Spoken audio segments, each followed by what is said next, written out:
I yelled at my girlfriend to stop fucking eating. My girlfriend Emma and I had been together for about 8 months. She was one of those people who could eat literally anything and stay skinny, which honestly made me a little jealous since I had to watch what I ate. But that wasn't the problem. The problem started when we moved in together 3 months ago. At first, everything was great. We'd cook dinner together, watch Netflix, just normal couple stuff. But then I noticed she was always eating my food. Not like asking if she could have some, but just taking it. It started small. I'd buy a bag of chips for myself and the next day it would be gone. She'd say she was just having a few, but somehow the whole bag disappeared. Then it was my leftover pizza from work lunches. I'd save half for the next day and come home to find an empty box. I tried talking to her about it nicely. I said, "Hey babe, could you ask before eating my stuff?" She laughed it off and said, "We live together now. What's yours is mine," which sounded sweet, but I was literally running out of food and having to buy groceries twice as often. The real breaking point came last Tuesday. I work these crazy long shifts at the warehouse, like 12 hours on my feet. I'm exhausted when I get home and usually starving. So I started meal prepping on Sundays to make sure I had something good to eat after work. I spent my whole Sunday making these chicken and rice bowls. Probably cost me like $60 in groceries. Made 6 containers, one for each day of the week plus an extra. Put little labels on them with my name and everything. Monday I came home and one was gone. Tuesday, another one missing. By Wednesday, I was pissed, but tried to stay calm. I texted Emma asking if she was eating my meal prep,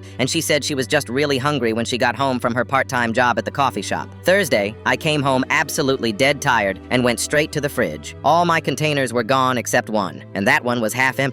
I lost it. Emma was sitting on the couch eating the rest of my chicken and rice bowl while watching some reality show. She looked up at me with a mouthful of food and said, "Hey babe, how was work?" That's when I snapped. I yelled, "Stop fucking eating," and probably sounded completely insane. She just stared at me with this shocked look on her face. But then I kept going. I told her I was tired of buying food just for her to eat it all, that I work twice as many hours as she does and come home to nothing, that I asked her nicely to stop but she didn't listen, that I was spending my whole paycheck on groceries and still going hungry. She started crying and said I was being mean and that couples share food. I told her sharing means asking first, not just taking whatever you want and leaving me with nothing. The worst part was when she said she didn't think it was a big deal because I could always just buy more food, like money grows on trees or something. I make $12 an hour and she acts like I'm rich. We had this huge fight where she said I was being controlling and I said she was being selfish. She ended up staying at her friend's place for 2 days. When she came back, we had a long talk. Turns out her family never really had set boundaries about food growing up. Her mom would make dinner and everyone just ate whatever whenever. She genuinely didn't understand that taking someone else's specific food was wrong. I explained that when I meal prep, those containers are literally my breakfast and lunch for work. If she eats them, I have to either buy expensive food at work or just not eat. She finally got it. We made a system now. I have a shelf in the fridge that's just mine for work food. She has her own shelf. We share the stuff we cook together, but our individual food is off limits unless we ask first. She even started meal prepping her own containers so she wouldn't be tempted to eat mine when she gets hungry. And she paid me back for all the food she ate, which was like $80.